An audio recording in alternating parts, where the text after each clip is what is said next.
Guys, I am back with another video on performance appraisals, and in this video we will be talking about the very important question like who should do the appraising. It is very important to know that we are going for appraisals, and appraisals are done through, like we have discussed, 360-degree feedback or multi-rater survey or all of this. So why we need to do appraising? We already know we need to see the employee performance, and we need to understand that where that employee stands on a particular environment or a particular place. So when we are talking about who should do the appraising, the question is very important because we are going to conduct a survey, and that survey has to be like from some kind of people. So first of all, we start from the lower. It is like generally from the supervisor or the reporting manager is the best person to observe or evaluate the subordinate performance.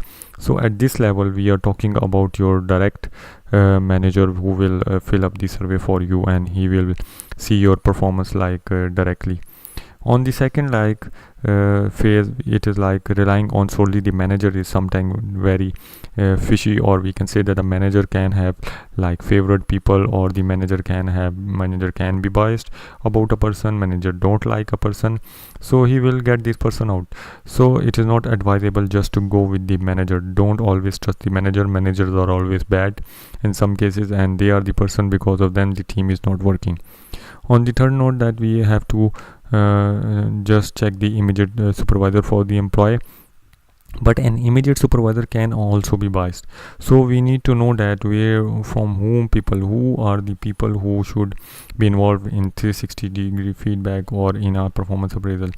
So it is essential that the appraisal may be done by some other person or other people other than the supervisor, other than the direct line manager, other than the immediate supervisor, because these are the people who don't know that guy, who know that guy, but they are going to be biased on it. They will like the guy and they will promote that guy, and if you don't like the guy, they will not promote that guy.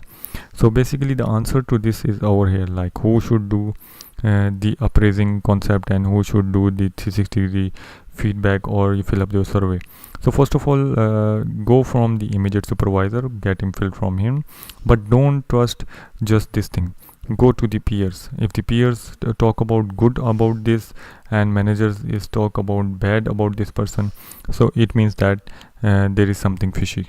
Because of this, we have to go to then subordinates.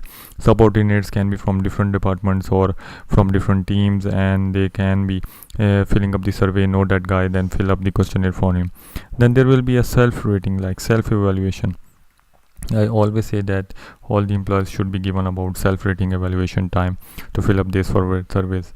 And about from all of these, like if this is called good, this is called also good, because some of the people call good.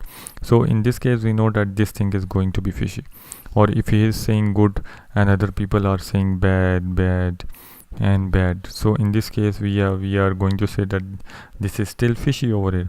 So we need a balance, and we have then a rating committee which will then rate on the average based of it, and they will rate the employee on the they know the employer during the performance, or they are from the other teams, or they are like individuals.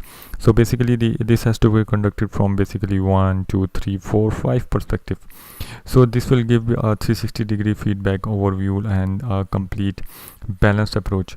So because it will need time, we need all the people, and it can have more than 5 perspective.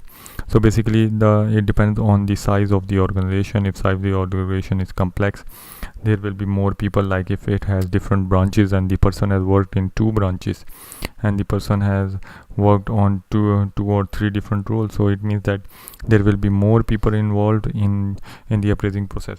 So these are the basically people who should be involved in appraising process. But it should be noted that your 360-degree feedback should not be all related to all the people in one same department. It will be from different departments, because an employee works in team, and it has to be noted in a team like where the employee is performing well or bad. So this video was up to here. I hope so it has answered your important question about who should do the appraising, and I hope so you like this video. Share with your friends. Thank you.